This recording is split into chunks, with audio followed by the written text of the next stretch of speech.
নমস্কাৰ স্বাগতম জনাইছো আৰু এই মুহূৰ্তৰ ব্ৰেকিং নিউজ ৰাজ্যত পুনৰ আৰক্ষীৰ এনকাউণ্টাৰ গোৱালপাৰাৰ লক্ষীপুৰত এবাৰ আৰক্ষীৰ এনকাউণ্টাৰ আৰক্ষীয়ে গুলি চালনা কৰিলে ডকাইতলৈ লক্ষ্য কৰি আৰক্ষীৰ গুলি চলিল গুলিবিদ্ধ ডকাইত নুৰ আলম ডকাইতিৰে জড়িতৰ অভিযোগত বুধবাৰে গ্ৰেপ্তাৰ কৰা হৈছিল নুৰ আলমক আৰু যেতিয়া ধৃত ডকাইতৰ মোবাইল উদ্ধাৰৰ বাবে গৈছিল আৰক্ষীৰ দলটো পলান কৰিবলৈ চেষ্টা কৰিছিল আৰক্ষীৰ জিম্মাৰ পৰা পলায়নৰ চেষ্টা কৰাৰ সময়তে এনকাউণ্টাৰ কৰিলে ভৰিত গুলি লাগিছে নুৰ আলমৰ আঘাতপ্ৰাপ্ত নুৰক গোৱালপাৰা অসামৰিক চিকিৎসালয়ত ভৰ্তি কৰোৱা হৈছে এই মুহূৰ্তৰ ব্ৰেকিং নিউজ ৰাজ্যত পুনৰ আৰক্ষীৰ এনকাউণ্টাৰ গোৱালপাৰা লক্ষীপুৰত আৰক্ষীৰ গুলি চালনা ডকাইতলৈ লক্ষ্য কৰি আৰক্ষীৰ গুলি চলিল গুলিবিদ্ধ ডকাইত নুৰ আলম ডকাইতিৰে জড়িত থকাৰ অভিযোগত বুধবাৰে গ্ৰেপ্তাৰ হৈছিল নুৰ আৰু ধৃত ডকাইটোৰ যেতিয়া মোবাইলটো উদ্ধাৰ কৰিবলৈ গৈছিল আৰক্ষীয়ে তেতিয়া আৰক্ষীৰ বেহুফালি পলায়নৰ চেষ্টা কৰিছিল আৰক্ষীৰ জিম্মাৰ পৰা পলায়নৰ চেষ্টা কৰাৰ সময়তে এনকাউণ্টাৰ ফোনযোগে সংযুক্ত হৈছে মুহূৰ্তত আমাৰ সাংবাদিক গোৱালপাৰা ৰিংকু দাসৰ সৈতে ৰিংকু সবিশেষ জানিম হয় গীতাশ্ৰী ক'ব লাগিব গোৱালপাৰা জিলাৰ লক্ষীপুৰত পুনৰ এনকাউণ্টাৰৰ ঘটনা যোৱা 31 জুলাইত নিশা যে লক্ষীপুৰ অঞ্চলত ডকাইতি ঘটনা সংঘটিত হৈছিল আৰু এই ডকাইতি ঘটনা সংঘটিত হোৱাৰ পাছত আৰক্ষীয়ে এই ডকাইত বিচাৰি ইতিমধ্যে তদন্ত আৰম্ভ কৰিছিল আৰু যোৱা নিশা যে দুজন ডকাইতক ইতিমধ্যে আৰক্ষী আটক কৰিবলৈ সক্ষম হৈ জাহিদুল আখতাৰ চৌধুৰী আৰু যি নুৰ আলম এই দুজনক ইতিমধ্যে আটক কৰি পেলাই যি সামগ্ৰী ইতিমধ্যে বা ধন বা মোবাইল ইতিমধ্যে এই ডকাইতে লুট কৰি লৈ গৈছিল আৰু মোবাইল ফোন উদ্ধাৰৰ বাবে আৰক্ষীয়ে নিশাৰ ভাগত এই ডকাইত দুজনক লৈ পেলাই ইতিমধ্যে গোৱালপাৰা জিলাৰ লক্ষীপুৰৰ বৰ্ডৰ নামৰ ঠাইত গৈছিল আৰু সেই বৰ্ডৰ ঠাইত যোৱাৰ আন্ধাৰৰ সুযোগ লৈ যি ডকাইত নুৰ আলমে ইতিমধ্যে পলায়নৰ চেষ্টা কৰাতে আৰক্ষীয়ে ইতিমধ্যে প্ৰথমতে তেখেতক ৰবলৈ নিৰ্দেশ দিয়ে কিন্তু আৰক্ষীৰ বেহুফালি পলায়নৰ চেষ্টা কৰাতে আৰক্ষীয়ে ইতিমধ্যে যি ডকাইত যি নুৰ এই নুৰক ইতিমধ্যে গুলীবৰ্ষণ কৰে আৰু গুলীবৰ্ষণৰ ফলত নুৰৰ ইতিমধ্যে ভৰিত গুলি লাগিছিল আৰু নুৰক ইতিমধ্যে গোৱালপাৰা যি দুখন অসামৰিক চিকিৎসালয়ত ইতিমধ্যে চিকিৎসাধীন হৈ আছে হয় গীতাশ্ৰী হয় ধন্যবাদ জ্ঞাপন কৰিছো আমাক এইখিনি আপডেট আপুনি জনালে ৰাজ্যত পুনৰ আৰক্ষীৰ এনকাউণ্টাৰ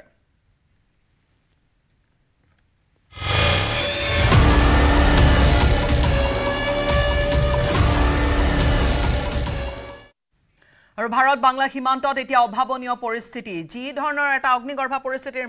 মাজেৰে বাংলাদেশত এটা পৰিৱেশৰ সূচনা হ'ল তাৰ পিছতে এতিয়া বিশেষকৈ নিৰাপত্তা বঢ়াই তোলা হৈছে ভাৰত বাংলাদেশ সীমান্তত অভাৱনীয় পৰিস্থিতি আন্তঃৰাষ্ট্ৰীয় সীমান্তইদি ভাৰতত প্ৰৱেশৰ চেষ্টা কৰিছে বাংলাদেশী নাগৰিকে আৰু ভাৰতত প্ৰৱেশৰ চেষ্টাৰে সীমান্তত বাংলাদেশী নাগৰিকৰ ভিৰ দেখা গৈছে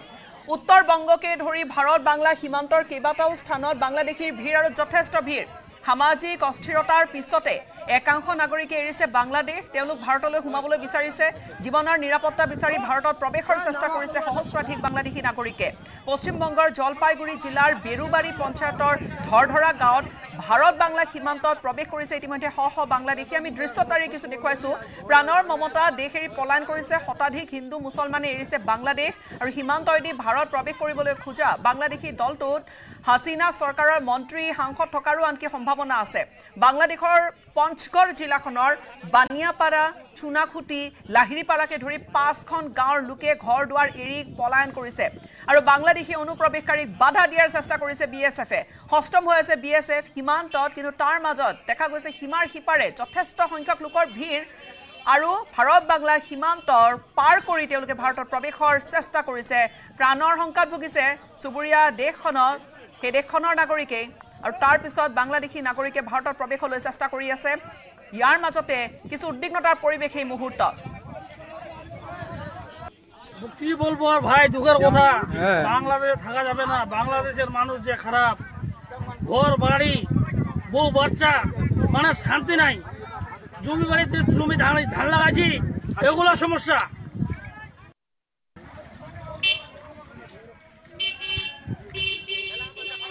ভাৰতলৈ এই ধৰণে সুদ বৈছে এক প্ৰকাৰ আৰু ভাৰত বাংলা সীমান্তত যি অভাৱনীয় পৰিস্থিতি আন্তঃৰাষ্ট্ৰীয় সীমান্তত য'ত ভাৰতত প্ৰৱেশৰ চেষ্টা কৰিছে হিন্দু মুছলমান বাংলাদেশী নাগৰিকে তেওঁলোকে প্ৰাণৰ সংকট ভুগিছে আৰু প্ৰাণৰ মমতাত তেওঁলোকে কোনোমতে নিজকে ৰক্ষা কৰি পাৰ হ'বলৈ বিচাৰিছে অভাৱনীয় পৰিস্থিতি বাংলাদেশী ভাৰতত আশ্ৰয় দিয়াৰ পক্ষত বংগৰ মুখ্যমন্ত্ৰী ডাঙৰ খবৰ এই মুহূৰ্তত বাংলাদেশী নাগৰিকক যিসকলে পলায়ন কৰিছে পলাই আহিবলৈ খুজিছে ভাৰতত প্ৰৱেশ কৰিবলৈ খুজিছে বাংলাদেশীক ভাৰতত আশ্ৰয় দিয়াৰ পক্ষত থিয় দিছে মুখ্যমন্ত্ৰী পশ্চিম বংগৰ বাংলাদেশীৰ প্ৰতি দৰদ বংগৰ মুখ্যমন্ত্ৰী মমতা বেনাৰ্জীৰ মন্তব্যৰে পিছতে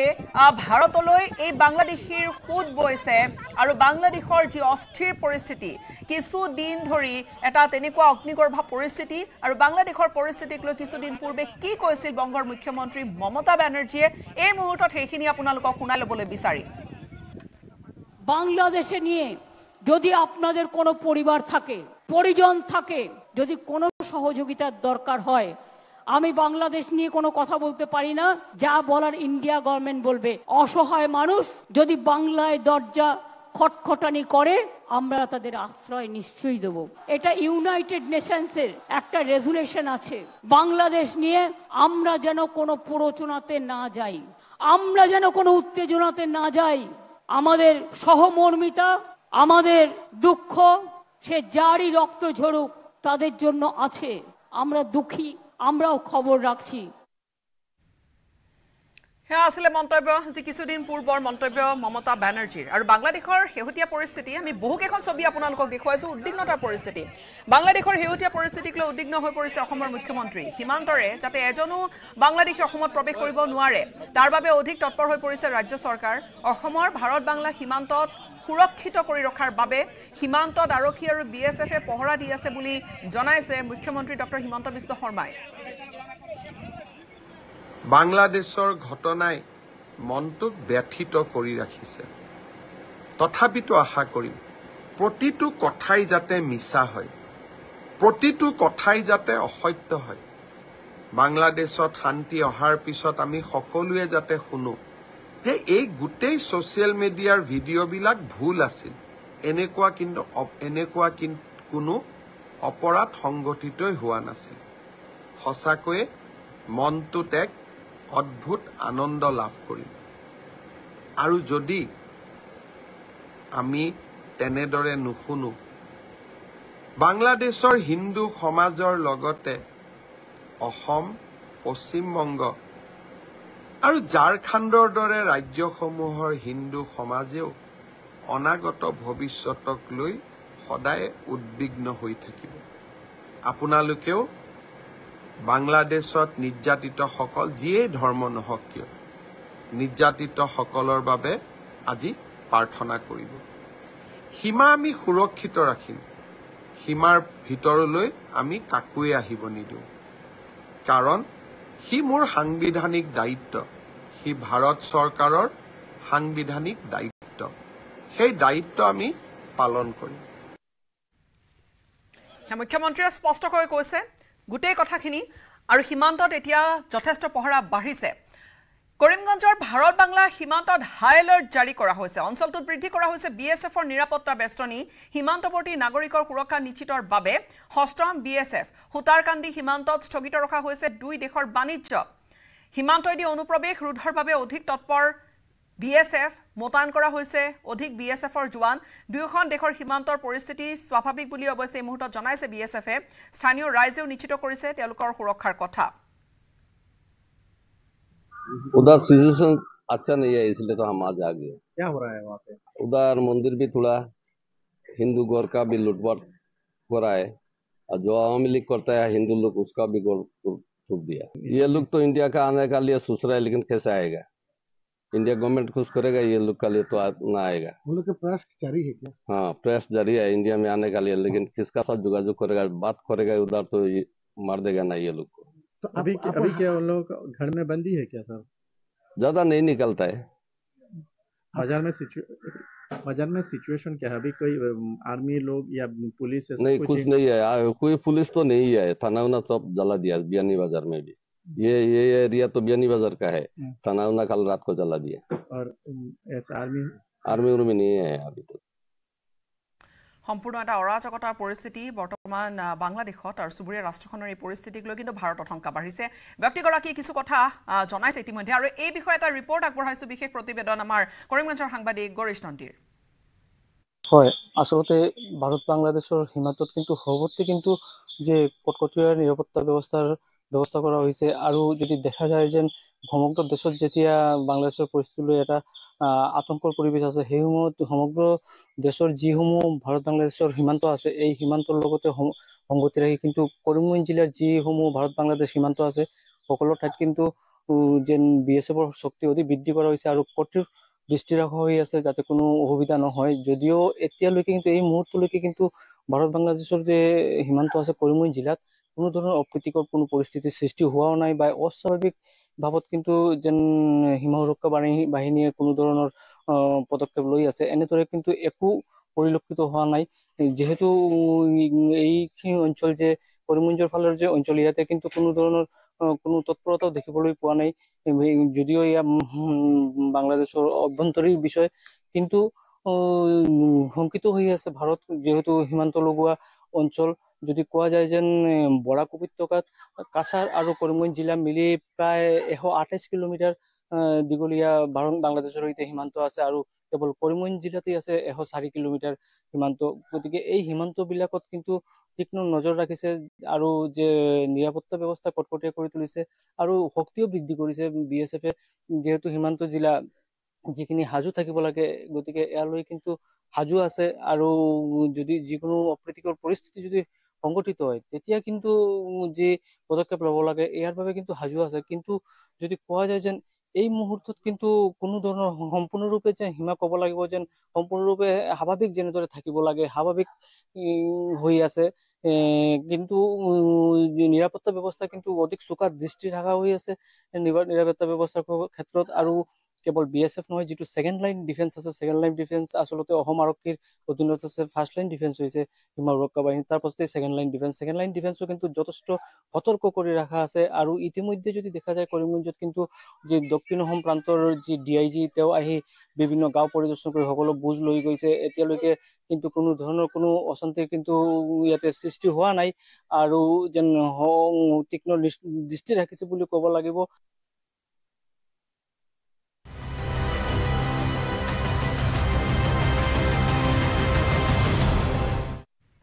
বাংলাদেশৰ শেহতীয়া পৰিস্থিতিক লৈ উদ্বিগ্নতা ব্যক্ত কৰিছে মুখ্যমন্ত্ৰী ডক্টৰ হিমন্ত বিশ্ব শৰ্মাই। শেখ হাছিনা চৰকাৰৰ পতনৰ পিছতে বাংলাদেশত সংখ্যালঘু হিন্দুসকলৰ ওপৰত চলিছে নিৰ্যাতন। একাংশ লোকৰ লক্ষ্য হৈ পৰিছে সংখ্যালঘু হিন্দু লোকসকল। প্ৰাণৰ মমতাত এতিয়া সংখ্যালঘু হিন্দুসকলে ভাৰতলৈ প্ৰব্ৰজনৰ চেষ্টা চলাইছে সীমান্তইদি। ইতিমধ্যে ভাৰত বাংলা সীমান্তত উপস্থিত হৈছে বহু সংখ্যালঘু হিন্দু নাগৰিক। উল্লেখযোগ্য যে এসময়ত অসম তথা উত্তৰ পূবৰ একাংশ উগ্ৰপন্থী সংগঠনৰ বাবে নিৰাপদ আশ্ৰয়স্থল আছিল বাংলাদেশ। কিন্তু বিগত 15টা বছৰ ধৰি বাংলাদেশৰ শেখ হাছিনা চৰকাৰৰ বাবে উত্তৰ পূবৰ উগ্ৰপন্থী সংগঠনসমূহে বাহৰ পাতিব পৰা নাছিল বাংলাদেশত, যাৰ বাবে ভাৰত তথা উত্তৰ পূব সুৰক্ষিত হৈ আছিল। এই মন্তব্য কৰিছে মুখ্যমন্ত্ৰী ডক্টৰ হিমন্ত বিশ্ব শৰ্মাই। প্ৰধানমন্ত্ৰী মোদীয়ে পুনৰ পূৰ্বৰ চৰকাৰৰ লগত ৰখা সম্পৰ্কৰ বাবে সুৰক্ষিত আছিল উত্তৰ পূব। বৰ্তমানৰ অন্তৱৰ্তীকালীন চৰকাৰৰ সৈতে প্ৰধানমন্ত্ৰী মোদীয়ে কথা পাতি পূৰ্বৰ স্থিতি বাহাল ৰাখিব বুলি আশা প্ৰকাশ কৰিছে মুখ্যমন্ত্ৰী ডক্টৰ হিমন্ত বিশ্ব শৰ্মাই। অসম আৰু বাংলাদেশৰ সীমা যাতে সুৰক্ষিত হৈ থাকে, বাংলাদেশৰ পৰা যাতে কোনো অসমলৈ নতুনকৈ নাহে তাৰ বাবে অসম পুলিচ আৰু বৰ্ডাৰ সিকিউৰিটি ফৰ্চে নিৰন্তৰ পহৰা দি আছে। অৱশ্যে অসমৰ যিসকল ছাত্ৰ ছাত্ৰী বাংলাদেশত আছিলে তেওঁলোকক আমি উভতাই আনিছো। সীমান্ত সুৰক্ষিত কৰা মোৰ সাংবিধানিক দায়িত্ব, কিন্তু তাৰ লগে লগে বাৰে বাৰে মনত পৰে বাংলাদেশত নিৰ্যাতিত হৈ থকা হিন্দু সংখ্যালঘু লোকসকলৰ প্ৰতি। ইস্কন মন্দিৰ, দুৰ্গা মন্দিৰ ভাঙি পেলোৱা অত্যন্ত দুখজনক ছবিসমূহ সামাজিক মাধ্যমত আমি দেখা পাই আছো। বাংলাদেশৰ হিন্দু সংখ্যালঘু লোকক ৰছীৰে বান্ধি গছত ওলোমাই নিৰ্মমভাৱে হত্যা কৰা দৃশ্যও সামাজিক মাধ্যমত আহি আছে। অলপ আগতে শুনিলো ধৰ্ম নিৰপেক্ষতাকে জীৱনৰ ব্ৰত হিচাপে গ্ৰহণ কৰা বাংলাদেশ কমিউনিষ্ট পাৰ্টিৰ এজন হিন্দু কমৰেড নেতাকো হত্যা কৰা হ'ল। আজি বাংলাদেশৰ চলি থকা ঘটনাই মোক বাৰে বাৰে মনত পেলাইছে যে অসমৰ 12খন জিলাত আমি ইতিমধ্যে সংখ্যালঘু হৈ পৰিছো। আজিয়ে মই বিশ্বাস কৰোঁ যে আমাৰ ৰাজ্যখনতো লাহে লাহে হিন্দু সমাজ সংখ্যালঘু হোৱাৰ ফালে আগবাঢ়িছে সংখ্যাৰ যুঁজ আমি কৰিব নোৱাৰো গুণগত যুঁজত আমি আগত থাকিম কিন্তু সংখ্যাৰ যুঁজ কৰাৰ আমাৰ শক্তিও নাই আৰু তেনে অবৈজ্ঞানিক যুঁজ আমি কৰিবও নোখোজো কিন্তু সংখ্যালঘু হোৱা মানে আমি কি আমাৰ ধৰ্মৰ পবিত্ৰতাকো আমি কি এৰিব লাগিব নেকি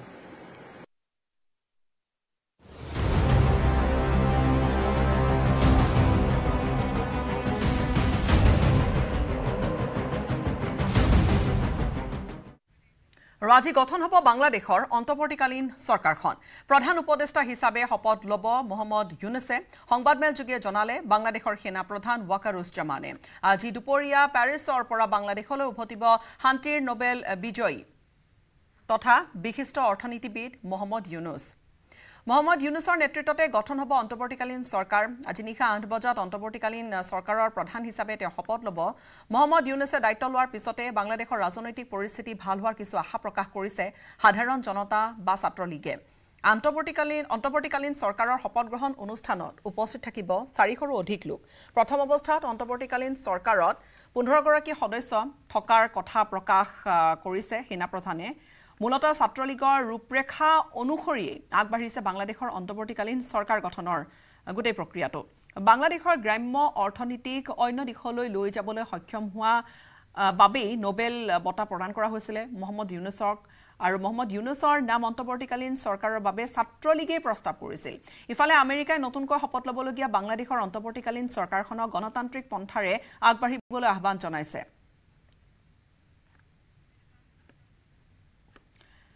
নব বাংলাদেশৰ অৰ্থনীতিৰ জনক ডক্টৰ ইউনুছ মহম্মদ নোবেল বিজয়ী বাংলাদেশৰ অৰ্থনীতিত মোহাম্মদ ইউনুছৰ অৱদান অভূতপূৰ্ব বিশেষকৈ দৰিদ্ৰতা নিৰ্মূলৰ ক্ষেত্ৰত তেওঁ আজি কেইবা দশক ধৰি তেওঁ বিশেষ ধৰণে কাম কৰি আহিছে বাংলাদেশত গ্ৰামীণ বেংক প্ৰতিষ্ঠা কৰিছিল মোহাম্মদ ইউনুছে মাইক্ৰ ক্ৰেডিটৰ গোটেই কনসেপ্টৰ বাবে তেওঁক এই সন্মান নোবেল বঁটা তেওঁক আগবঢ়োৱা হৈছিল গ্ৰামীণ বেংক প্ৰতিষ্ঠা কৰিছিল ক্ষুদ্ৰ ঋণ আৰু ক্ষুদ্ৰ বিত্তীয় ব্যৱস্থাৰো প্ৰৱৰ্তক তেওঁ আৰু 2006 চনত সেইবাবে নোবেল বঁটা দিয়া হৈছিল মোহাম্মদ ইউনুছলৈ অৰ্থনীতিবিদ গৰাকীলৈ আৰু 2009 চনত আমেৰিকাৰ ৰাষ্ট্ৰপতিৰ স্বাধীনতা পদক লাভ কৰিছিল অৰ্থনীতিত PhD ডিগ্ৰীধাৰী মোহাম্মদ ইউনুছ আৰু বাংলাদেশৰ কেইবাটাও উদ্যোগৰো বাটকটীয়া তেওঁ এসময়ত বাংলাদেশ চৰকাৰৰ পৰিকল্পনা আয়োগৰ সদস্য তেওঁ আছিল চিটাগং বিশ্ববিদ্যালয়ৰ অৰ্থনীতি বিভাগৰ মুৰব্বীও আছিল বাংলাদেশত গ্ৰাম্য অৰ্থনৈতিক কাৰ্যসূচী আৰম্ভ কৰাৰ বা সেই অভিযান চলোৱাৰ আৰু ডক্টৰ ইউনুছ দৰিদ্ৰতা দূৰীকৰণৰ বাবে মোহাম্মদ ইউনুছৰ অৱদান আছে অভূতপূৰ্ব তেওঁ ক্ষুদ্ৰ ঋণৰ ধাৰণাই জনপ্ৰিয়তা অৰ্জন কৰিছিল আৰু সেয়া গোটেই বিশ্বব্যাপী তেওঁ জনপ্ৰিয় হৈ পৰিছিল স্কটলেণ্ডৰ গ্লাছগো কেলেডোনিয়ান বিশ্ববিদ্যালয়ৰ আচাৰ্য আছিল তেওঁ বৰ্তমান অন্তৰ্বৰ্তীকালীন চৰকাৰখনৰ মুৰব্বী হিচাপে দায়িত্ব ল'ব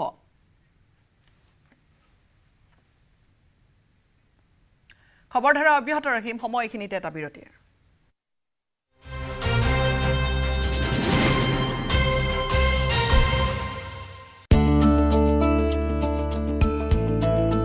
I'm extremely happy to hear about Network 18's initiative Project One Tree. I mean, for reasons it's called Tree of Life or Trees Give Us Life is very, very important for all of us to ensure that, you know, in a lifetime we do give towards or invest towards planting more trees. At DoSmart we're doing it and we also look forward. I'm sure everybody will do that in their lifetime. এইটো Maithon steel নহয় ওচৰ চুবুৰীয়াসকলে লগাইছে strong মানে Maithon steel কুঙা কৰা অৰ্থনীতিক ঋণ বুজাই তছনছ কৰাৰ আশংকাত ভুগিছে বহুজন এই ভয়াবহ পৰিস্থিতিৰ পৰা বাংলাদেশক মোহাম্মদ ইউনুছে ৰক্ষা কৰিব বুলি আশা বৈষম্য বিৰোধী ছাত্ৰ আন্দোলনৰ নেতৃত্বৰ যাৰ বাবে অন্তৰ্বৰ্তীকালীন চৰকাৰৰ প্ৰধান উপদেষ্টা হিচাপে ছাত্ৰ সমাজে প্ৰস্তাৱ কৰিছে কেৱল মোহাম্মদ ইউনুছৰ নাম বৃহস্পতিবাৰে ডুবাইৰ পৰা ঢাকাত উপস্থিত হোৱাৰ পাছতে নোবেল বিজয়ী অৰ্থনীতিবিদগৰাকীয়ে বাংলাদেশৰ ভাগ্য সলনি কৰাৰ চেষ্টা কৰিব বুলি নিশ্চিত ছাত্ৰ গণপ্ৰহাৰৰ ভয়ত বাইক এৰি পলায়ন ডকাইতৰ দুখন বাইকত আহিছিল 4 অস্ত্ৰধাৰী ডকাইত টনা আধুৰাত মুখা খুলিল ডকাইতৰ লগে লগে ঘৰৰ গৰাকীয়ে চিনিলে গাঁৱৰে জোৱাই সময় নিশা 10:15 তেনে সময়তে পশ্চিম কৰৈগুৰি নিবাসী শ্বৰীফ উদ্দিন নামৰ এজন লোকৰ ঘৰত প্ৰৱেশ কৰে 4 পিস্তলধাৰী ডকাইত পৰিয়ালৰ লোকক মৃত্যুৰ ভাবুকি দি আলমিৰা ভাঙি লুটি নিয়ে নগদ 2 লাখ টকা সহ সোণৰ অলংকাৰ এই পিছত ভাগ 3-4টা শব্দ শুনিছো ভাত খোৱা অৱস্থাত পিছত বাইকটো 4টা থিয় হৈ পেলাই মোৰ ঘৰত 3-4টা ঘৰত সোমাই গৈছে সোমাই যোৱাৰ পিছত মই শব্দ পোৱাৰ পিছত ঘৰ ওলাইছো ৰান্ধাঘৰৰ পৰা ভাত থৈ পেলাই পিছত সুকেশৰ তলাটো ভাঙি পেলাই টকা আছিল ঘৈণাপাতি আছিল এইখিনি টকা লৈ গ'ল প্ৰায় 1.5-2 লাখ টকা আছিল মোৰ ঘৰত সেইখিনি লৈ পেলাই গ'ল ঘৰত হুলস্থুল শুনি দৌৰি আহে কাষতে থকা শ্বৰীফ উদ্দিনৰ ভাতৃ ডকাইতৰ দলটোক আগভেটি দৰাত বাইক ষ্টাৰ্ট কৰিবলৈ এৰি পলায়ন কৰে ডকাইতৰ দলে বাইক দুখনৰ নাম্বাৰ হৈছে AS02 AD 4506 আৰু AS02 AE 9752 ইফালে ডকাইতৰ দলৰ আক্ৰমণত কিছু পৰিমাণে আহত হয় শ্বৰীফ উদ্দিনৰ ভাতৃ সেই ডকাইতি হ'ল এই হৰজতৰ ওচৰ চুবুৰীয়াসকলে লগাইছে ষ্ট্ৰং মানে মাইট এণ্ড ষ্টীল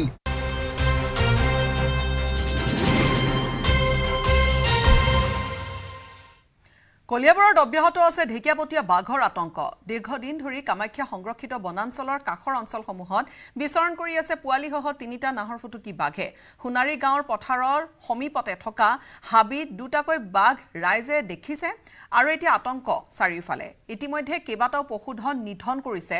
বাঘ 3টাই বাঘকেইটা কাজিৰঙালৈ খেদি পঠিয়াবলৈ বন বিভাগক অনুৰোধ কৰিছে ৰাইজে 3টাকৈ বাঘৰি মুক্ত বিচৰণক লৈ এতিয়া আতংকত দিন অতিবাহিত কৰিবলগীয়া হৈছে সোণাৰী গাঁৱৰ ৰাইজে আৰু এই সন্দৰ্ভত এক ৰিপৰ্ট আগবঢ়াইছো বিশেষকৈ এই বাঘৰ অৱস্থিতিক লৈ কেনেকুৱা এটা পৰিৱেশ আমাক সবিশেষ জনাব আমাৰ সাংবাদিক কলিয়াবৰৰ দিবাকৰ দাসে কলিয়াবৰৰ জনাঞ্চলত এতিয়া বাঘৰ মুক্ত বিচৰণ আৰু কলিয়াবৰৰ সোণাৰী কামাখ্যা অঞ্চলত প্ৰায়ে ঢেকিয়াপতীয়া বাঘে বিচৰণ কৰিছে মুকলি বিচৰণ কৰিছে আৰু জনাঞ্চললৈ ওলাই আহিছে এই বনাঞ্চলত সোমাই থকা বাঘ আৰু মই দেখুৱাইছোঁ এই পৰিৱেশ এই যিটো স্থান এই স্থানৰ পৰাই এটা বাঘ নিশা ওলাই আহিছিল আৰু এই যি হাবি আছে হাবি বাহনী দ্বাৰা প্ৰায় ওলাই আহিছিল এটা ঢেকিয়াপতীয়া বাঘ আৰু যিটো পথ এইটো পথ হৈছে শিলঘাটাৰ পৰা জখলামন্দা সংযোগী পথ এই পথটো অতিক্ৰম কৰিব বিচাৰিছিল কিয়নো এই পথটো অতিক্ৰম কৰিলে এই যিটো বাসগৃহ আছে এই বাসগৃহটো হ'ব ইয়াতে এই থকা গৰু গোহালিৰ পৰা গৰু চিকাৰ কৰিবলৈ আহিছিল কিন্তু ইয়াৰ স্থানীয় ৰাইজে হুলস্থুল কৰা দেখি বাঘটো পুনৰ হাবিলৈ ঘূৰি যায় আপোনাৰ গৰু ছাগলী পুহিব নোৱাৰা এক অৱস্থা হৈছে কি বাঘটো আহিয়ে থাকে আমাৰ ইয়াত এই সেইদিনাখন 4-5টা গৰু মাৰিলে কালি আপোনাৰ সন্ধিয়া 6:30 বজাত এই ৰাস্তাৰ কাষেই পালেহি আৰু ওচৰত গোহালিত গৰু বান্ধি থাকিলেও গোহালিত আহি মাৰে বুলি আমাৰ ৰাইজে শংকিত হৈছে আৰু আপোনাৰ ফৰেষ্টৰ 2-1 আহে আৰু আহি পেলাই তেওঁলোকে বোম ফুটাই আৰু তাৰপিছত গুচি যায় তাৰপিছত আমাৰ মানুহবিলাকৰ টোপনিও হৰণ হৈছে আৰু বাঘ ইয়াত কিমান দিন ধৰি অঞ্চলটোত আপোনালোকৰ ইয়াত আছে বাঘ প্ৰায় আহিয়ে থাকে আপোনাৰ বাৰিষা হেৰি হোৱাৰ লগে লগে বাঘৰ মানে আগমনটো ঘটেই আৰু বাঘ 1-2টা নহয় 3-4টা বাঘ আহিছে পোৱালিও আছে নেকি পোৱালি আছে বুলি এতিয়া শুনিছোঁ দেখিছে মানুহে পোৱালি মানুহে 2-1 দেখিছে আৰু আমি নিজে দেখা নাই বাৰু কিন্তু শুনিছোঁ আৰু গাঁৱৰ মানুহে দেখিছে আৰু এতিয়া 4-5টা গৰু আপোনাৰ ইতিমধ্যে মাৰিলে বন বিভাগৰ লোকে কেনেধৰণৰ ব্যৱস্থা লৈছে যে বাঘ ইয়াৰ পৰা খেদি নিয়াকৈ ব্যৱস্থা লৈছে নে বাঘটো মাত্ৰ গাঁৱলৈ ওলাই আহিলে ফটকা মাৰি খেদি দিয়ে ইয়াৰ ব্যৱস্থা কেনেকুৱা লৈছে তেওঁলোকক এতিয়া দেখা মতে তেওঁলোক আহে আমি খবৰ দিয়াৰ লগে লগে আহি 2-এটা বোম ফুটাই দি তেওঁলোকে সেইখনটাকে সীমাবদ্ধতা আছে কিমান আছে বনকৰ্মী কিমান আহে ইয়ালৈ বনকৰ্মী 3জন বনকৰ্মী আহে নিশ্চয়কৈ এই অঞ্চলটোত দীৰ্ঘদিন ধৰি বাঘ আছে বিগত বৰ্ষতো বাঘ আহিছিল এই বৰ্ষতো আহিছে তাৰপিছতো কিন্তু বন বিভাগে যেনেধৰণৰ ব্যৱস্থা ল'ব লাগে বা এই বাঘকেইটা এই অঞ্চলটোৰ পৰা কাজিৰঙালৈ পুনৰ ঘূৰাই নিয়াৰ বাবে যি ব্যৱস্থা ল'ব লাগে তেনে ব্যৱস্থা নোলোৱাৰ কিন্তু অভিযোগ তুলিছে এই অঞ্চলৰ ৰাইজে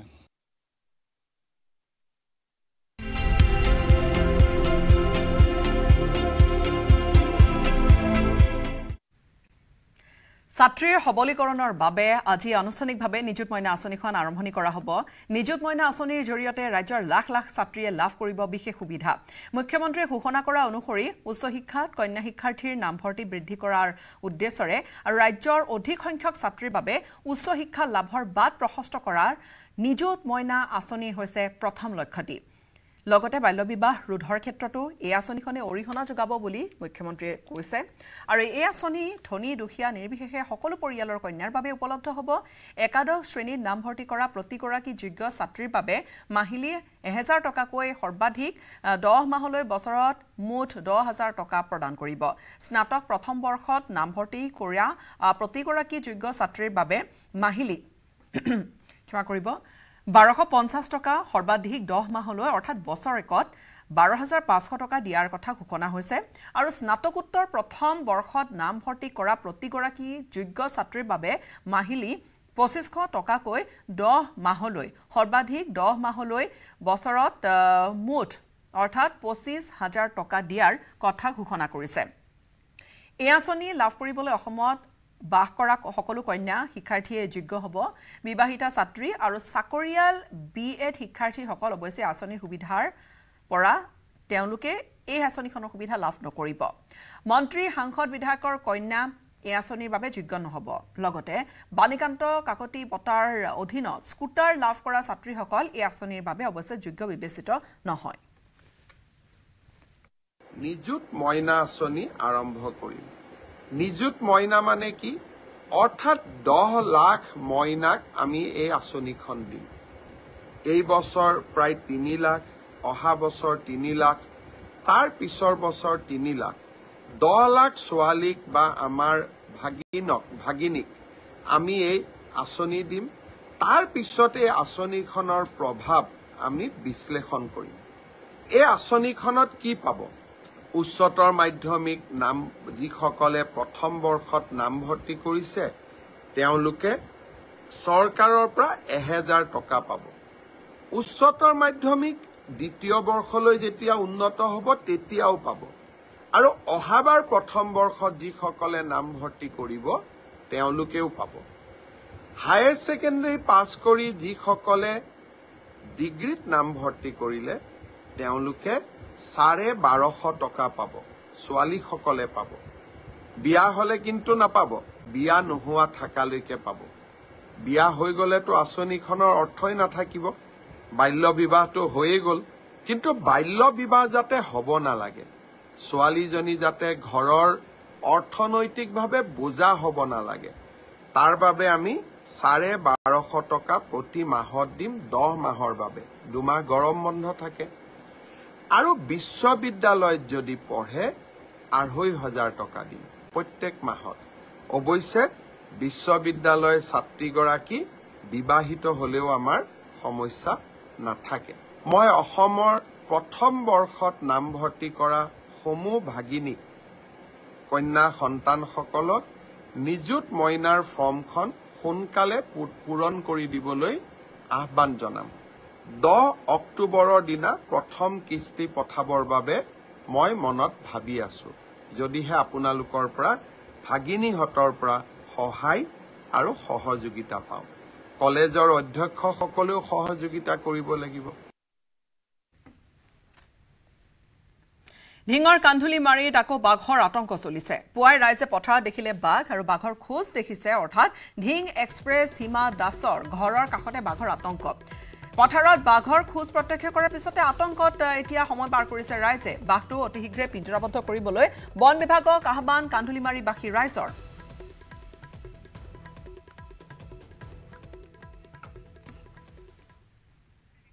আৰু সময়খিনিতে আন এটা বাণিজ্যিক বিৰতিৰ।